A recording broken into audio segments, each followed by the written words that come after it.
Well, we're here at the Rosenbach on Delancey Street in Philadelphia. It's a great place.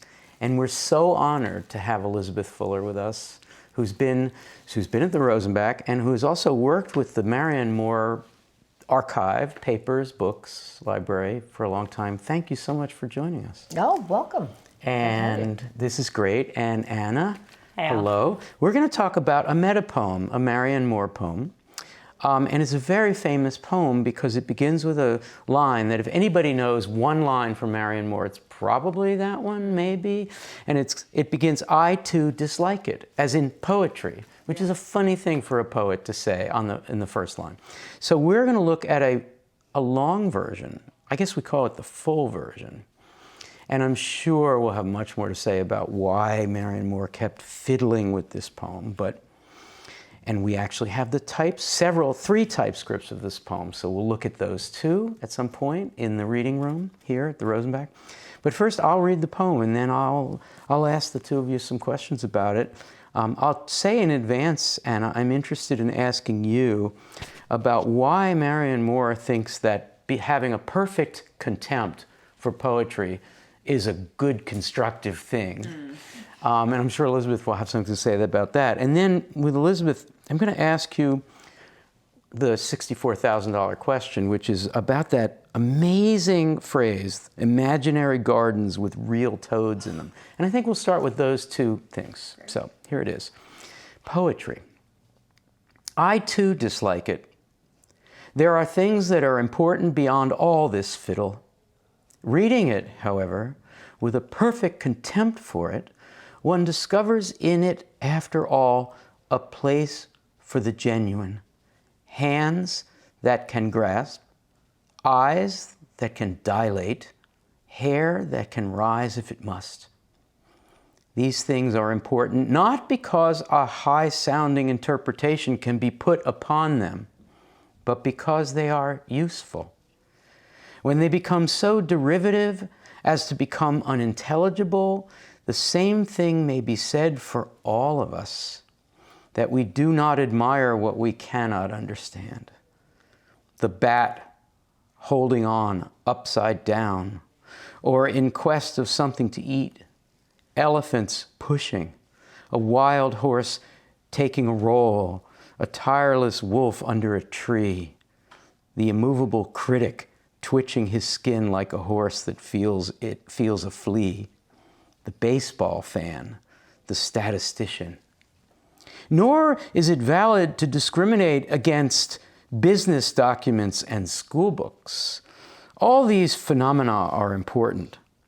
One must make a distinction, however. When dragged into prominence by half-poets, the result is not poetry, not till the poets among us can be literalists of the imagination, above insolence and triviality, and can present for inspection imaginary gardens with real toads in them. Shall we have it? In the meantime, if you demand on the one hand the raw material of poetry in all its rawness, and that which is on the other hand genuine, you are interested in poetry. Well, there's so much we can say about that, and we won't be able to do a full close reading of it, but Anna, how is it possible? I mean, she's tremendously funny too, of course. Oh, yeah. So we got to account for that mocking tone, but let's take it seriously for a second, because I think you believe that having some kind of doubt, contempt might be too strong a word, some kind of perfect contempt for poetry gives you a kind of special disposition. She claims that that's a way to discern it's being genuine. How could that possibly be true? Yeah, no, totally. I think if you approach everything with a degree of healthy skepticism or healthy contempt, then that in a way has you more open to possibility in something than if you are blindly sort of accepting everything or without thinking, rejecting everything. If you look at something that you're unfamiliar with, say like a piece of art that you've never seen before, and you say, oh, well, that's definitely not art, without even engaging the question, I think that's kind of what she's getting at. I'm going to turn to you on this question too in a second, Elizabeth. What do you think of a famous poet, she's not super famous by the time she first writes this, but as the poem gets older and is anthologized, a famous poet who says, I too, T-O-O, I too dislike it. What's in that too, Anna? I think a gesture towards anyone who's skeptical of modern poetry. Like, I see where you're coming from. I get it. I know it's hard. Right? Yeah. It seems like that kind of gesture. I know it's hard. That gets us to the whole kind issue of it's kind of an invitation of, you know, I know I participate, I know I'm part of this problem, but... Elizabeth, you often will say to people who meet you, well, I work at the Rosenbach, and they may know that the Marianne Moore papers are here, and then you're in conversation about poetry. So you've probably heard this. Oh, well, poetry's not for me. What do you think Marianne Moore is saying to people who don't like poetry?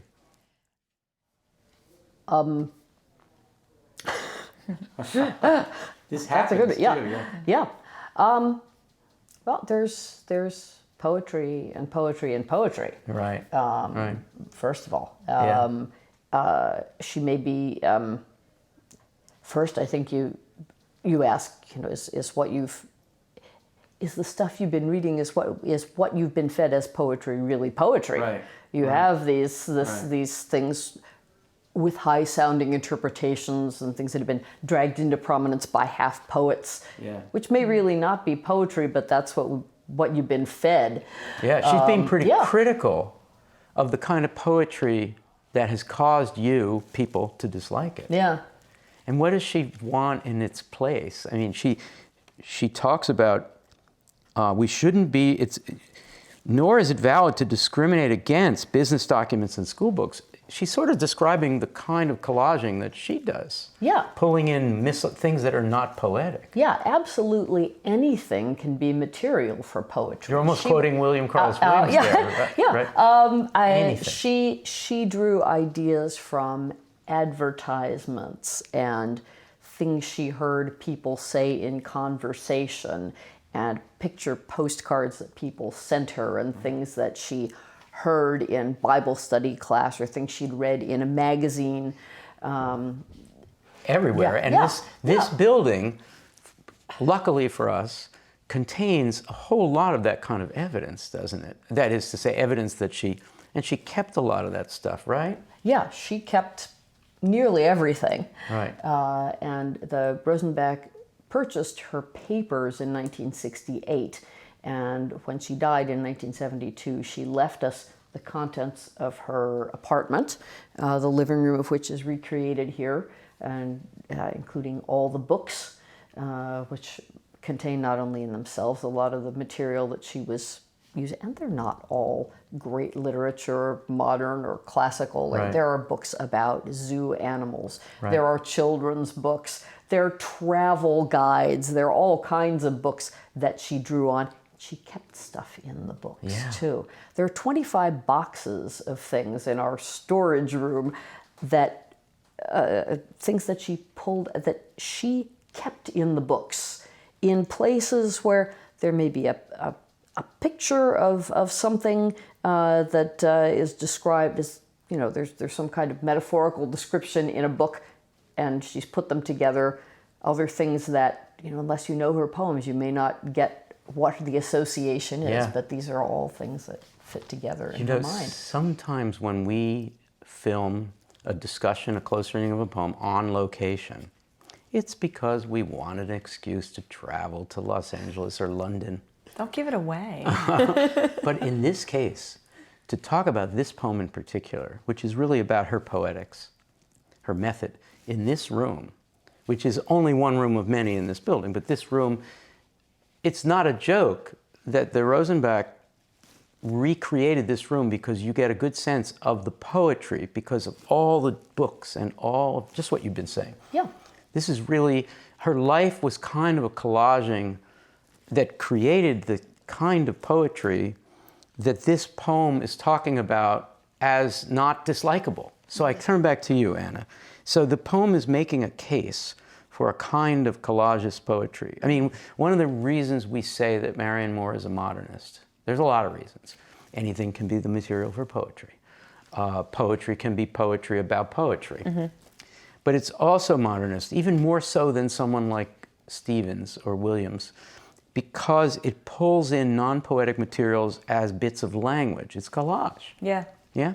So what in the poem leads you to thinking that this is a poem that's making a case for a kind of poetics?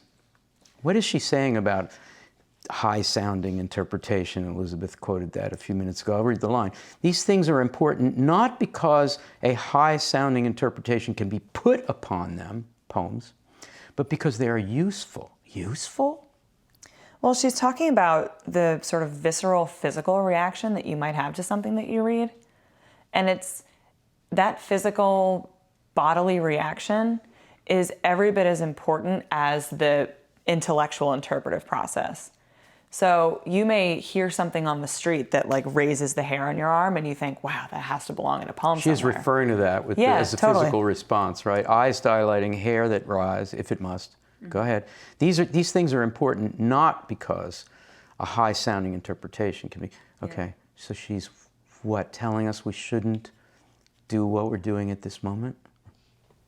I don't think she'd mind terribly that we were doing this. I don't think she would mind at all, but go ahead. I think she'd be kind of into it. But I think she's arguing for exactly what Elizabeth was saying earlier. The poetry, the type of poetry that's been fed to us is like, oh, this requires knowledge of like the classics. You must know mythology. You must know Greek and Latin, like to be able to understand this Keats poem, right? I mean, like, no knock against Keats. Keats is fine, but like you have to know a bunch of stuff to like understand Keats. Which, by the way, was how she was educated Totally. herself. Yeah. But I think she would say that that's fine, but you know what else is fine?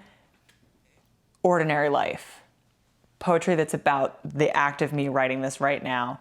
The fact that I can also find poetry in, what does she say? Business documents and school books. There can be poetic language that's available there as well. Mm-hmm. And if you have a poet who's able to put all of that ephemera of life and make that as much the subject of poetry, it really does leave the process of creating this poem right in the resulting poem itself.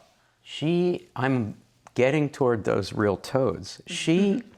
Elizabeth, she makes a classic list of animals mostly, or natural things mostly, which are things we cannot understand. And I think that's related to the use of the word genuine, things that we cannot understand, very human, right? Here, I'll read the list, and you pick any of those items and say why it is that Marianne Moore thinks that that's among the things we cannot understand. A bat holding on upside down. I have always wondered what that's about. In quest of something to eat. Elephants pushing, that's brilliant. 2 words that says everything about natural. A wild horse taking a roll, gosh. A tireless wolf under a tree, scary. The immovable critic, now we've got a menagerie of animals and a critic is in there. Immovable critic twitching his skin like a horse that feels a flea. A baseball fan, the statistician, there's my list. Pick one and tell us why that to her is something that's hard to fathom or understand and why it's so good. Well, the critic comes to mind when we're talking about the thing. Critics have made poetry for so many people a thing they dislike. Yes, and poets too. People, I mean, people think poets have made critics into people. They dislike. Poets for their reasons, and critics for people. People have got this idea that poetry all involves high-sounding interpretations and symbols and arcane technical interpretations, and that's. Yeah. So I love that. That's an example. I'll read it again. The immovable critic, twitching his skin like a horse that feels a flea. In other words, the critic who we think of as very highfalutin is actually just an animal like anybody else. And right? Okay. My version says twinkling his skin. This must be wrong. Well.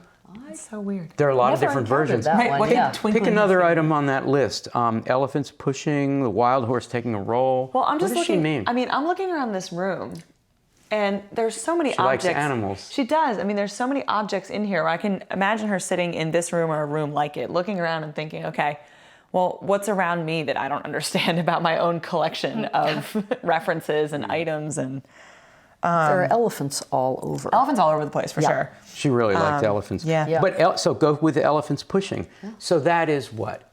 Instinct? Yeah. That is either as in transcendental, transcendentally human or transcendentally life, living, or sub-intellectual, that is to say, and I don't mean to put a value on that, but genuine is a way of saying we're all kind of elephants pushing. And when I write a poem, I'm kind of that more than what the critics might think, even of a poem that's about poetry. She's kind of luring us into thinking, gee, if it's a meta poem, it must have to be dealt with at the meta level only. Well, there's also things that animals do that, like, no amount of behavioral animal science is going to be able to exactly explain why bats hang upside down. And poetry is like that? There is a kind of inexplicable impulse. There's like something that sort of pulls you. Like, I can't explain exactly why I am so drawn to this poem, but I know that there's something sort of internally that's maybe like a little bit below the surface. I can't quite access that part of my brain that's making me so excited about this. Or maybe Marianne Moore is making a case for why I can't explain to you exactly why I've put these exact words down in this exact combination. I can't tell you why this little bit of conversation I overheard is so exciting to me, or why this phrase from a business textbook jumped out at me. But and why you feel that you can put it in a poem, which is what Marianne Moore was all about. Maybe earlier than anyone in American modernist poetry. You know, I mean, Eliot, does he count? He was in London. But, you know, Eliot in The Wasteland obviously did that and footnoted it. She did some footnotes. I don't think at first she did it with this poem. Elizabeth, this poem is really important. There are two lines that people just barely familiar with Moore would know. I too dislike it as one, and the other is imaginary gardens with real toads in them. I love the in them. Can you start us off talking about that line? It's quite amazing. What does it mean? We don't know, right? Elephants pushing. What's an imaginary garden, and why would an imaginary garden have a real? How could that be? How could you have a real toad in an imaginary garden? I think that's a result of the strength of the imagination. An imagination that is strong enough will conjure a real toad. Yeah, we'll actually make a reality out of the imagination. She talks about being literal. Yeah, the people who give us those are literalists of the imagination. That's really cool. So she's rescuing that idea of the literalist of the imagination. It was Yeats referring to William Blake is where that phrase, roughly, literally, it's not exactly the phrase. You think literalist of the imagination, that's a bad thing, right? But in fact, Marianne Moore is saying that's a good thing. Yeah. Right? To make a literalism out of the imagination. That's writing poetry, isn't it? Anna, you just took my Sorry. final word. Sorry. No, don't be sorry. This is so great. Okay, so imaginary gardens with real toads in them. Okay, is it possible that this poem and so many of Marianne Moore's poems in the collected poems are themselves imaginary gardens because they have a lot of flowers and animals and bugs and things, that the poem itself is an imaginary garden that is so genuine that you can hear the ribbit. Do toads make ribbit sounds? Or is that just frogs? Yeah, okay. You can almost hear, you can see the real toads. Is it that meta? I can see that. Another possible reading is the poem is a kind of imaginary garden. It's a way of literalizing an imaginary process. Yeah. But the real toads could be the real thing that I sort of hesitate to use this word because I hate it as much as you do, but like take away. You know? What do you mean? We don't. I've heard you say we don't like the word takeaway, right? There's like a takeaway from a poem. It's a message. Right. So it's not so much a message, but it's like a very real argument, I suppose, that poetry can do this. Right? Or that poetry can teach you something about art, or that poetry can explain something about. Well, how about? Come on, you're leaving me hanging I thought you were shutting me up. No, I was high-fiving you. I thought that was it. What about the word useful? I think this is making a real toad out of a poem, which is a hard thing to do, actually, right? It's like a little recipe. And now there's a real toad. That's a kind of way to think about poetry as useful, Elizabeth. Yeah. Well, I'm suddenly wondering if the garden makes the toad or if the toad makes the garden. She's starting with all these real things. Right, she is, yep. And making She wants to write a about poem reality. out of them. Right. So do you have to have real toads in order to create your imaginary garden? Yeah, I like that. Elizabeth, the phrase is in quotes. She does a lot of quoting in her poetry, and usually we can track it down, especially people here in this building.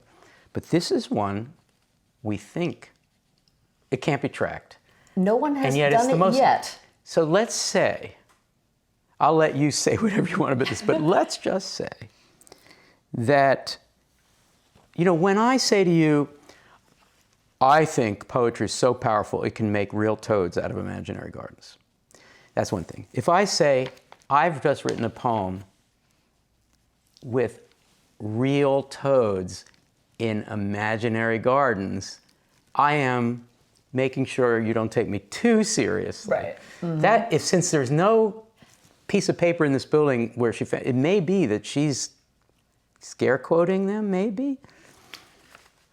What do you think about the quotes around this phrase? It's a mystery, isn't it?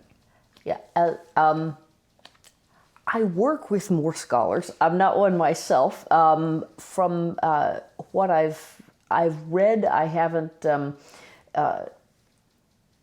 Nobody suggests that that's a common practice of hers. To quote when she's not actually quoting. Yeah. Yeah. She's usually quoting something. Yeah.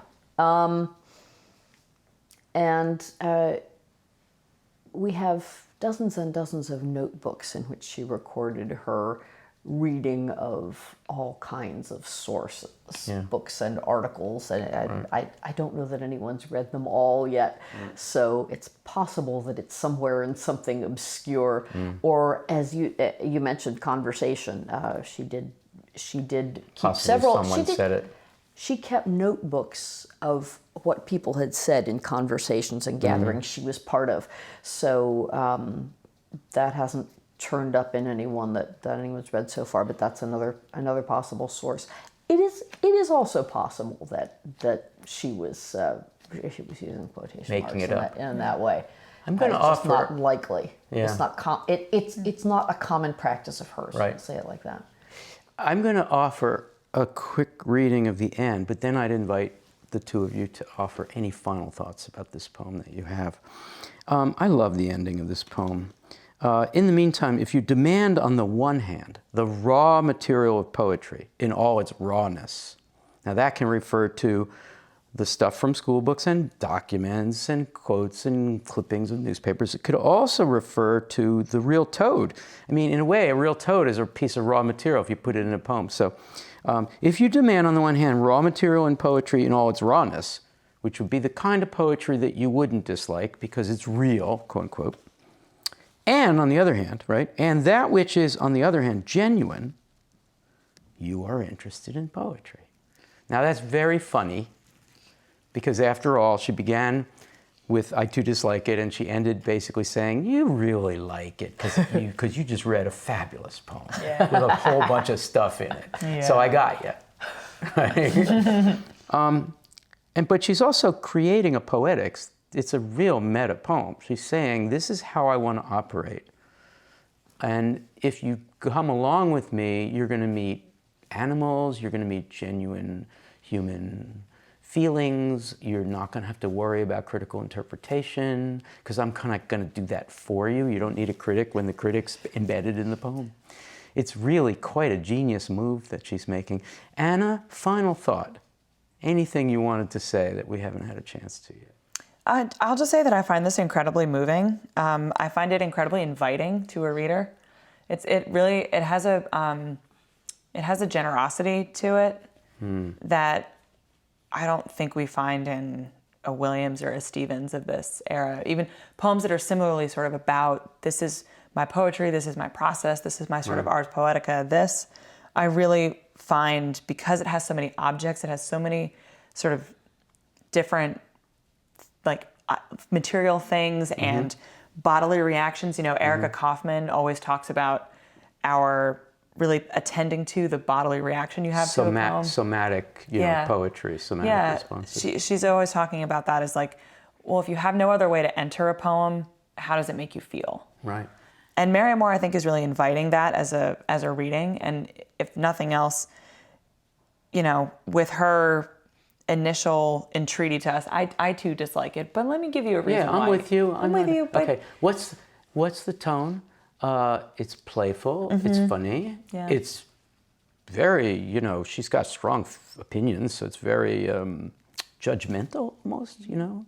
She's got all kinds of things going on there, right? But so smart and so witty and so... she's having a good time, I think. And wants us to as well. Elizabeth, final thought? Anything that you wanted to say that we haven't had a chance to yet? I keep coming back to the Toads. The Real Toads is my band name. So A band. Yes, what do you play in that band? I haven't got that far. This is the imaginary. This is the Real Toads. Is Real the Toads name of the band, and it's an imaginary band. So this is an imaginary band with real toads in them. Right. That's so funny.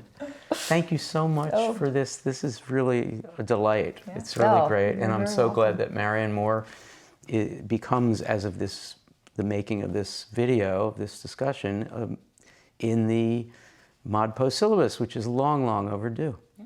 And here, the Rosenbach is right in our garden, as it were. Yes. In our back garden. Yes. And Anna, thank you. Thanks, Al.